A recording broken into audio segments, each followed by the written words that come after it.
রাজকুমার, রাজকুমার, আরে ওই রাজকুমার, রাজকুমার তুমি কোথায়? তাড়াতাড়ি এসে পড়ো। মহারাজ, অনেক জায়গায় খুঁজেছি কিন্তু পাই নাই। প্রণাম পিতাজি। পুত্র, জি পিতাজি। আমি আবার 2 বছরের ধনুক ট্রেনিং শেষ করেছি। এবার আমি ধনুক দিয়ে ভালো তীর মারতে পারি।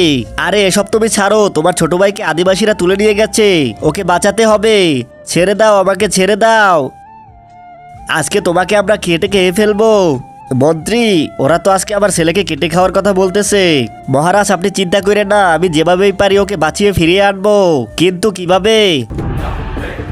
মহারাজ, আমি এই যে মশা হয়ে গেলাম, এবার আমি ছোট রাজকুমারের হাতে যে দড়ি বাঁধা ওইটা কেটে ওকে বাঁচিয়ে আনবো। আরে হারামি, ওরা আমাকে কেটে খাওয়ার কথা বলতেছে, আর তুই আমার রক্ত খেয়ে আমাকে শেষ করবি?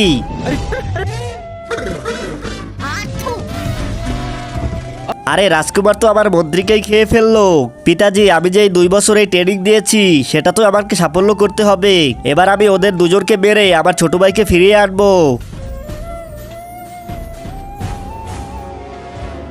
আরে আমি তো তোমাকে বাঁচাতে এসেছি।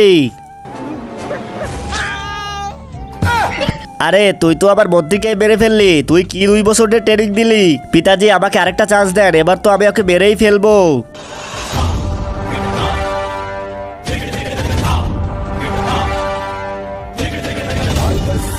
তার আগে মাকে তো আমরা সবাই ভালোবাসি। আজকে দেখি বাবাকে ভালোবেসে কে কে ভিডিওতে লাইক করে চ্যানেলটি সাবস্ক্রাইব করে দেয়। আসলে আমি দেখতে চাই তুমি বাবাকে কতটা ভালোবাসো। আর কমেন্টে অবশ্যই আই লাভ ইউ বাবা লিখে যাবে। আরে তুই তো তোর ছোট ভাইকে মেরে ফেললি। ওদের দুজনকে ধর, ওদেরকেও কেটে ফেলবো। পালা, তাড়াতাড়ি পালা।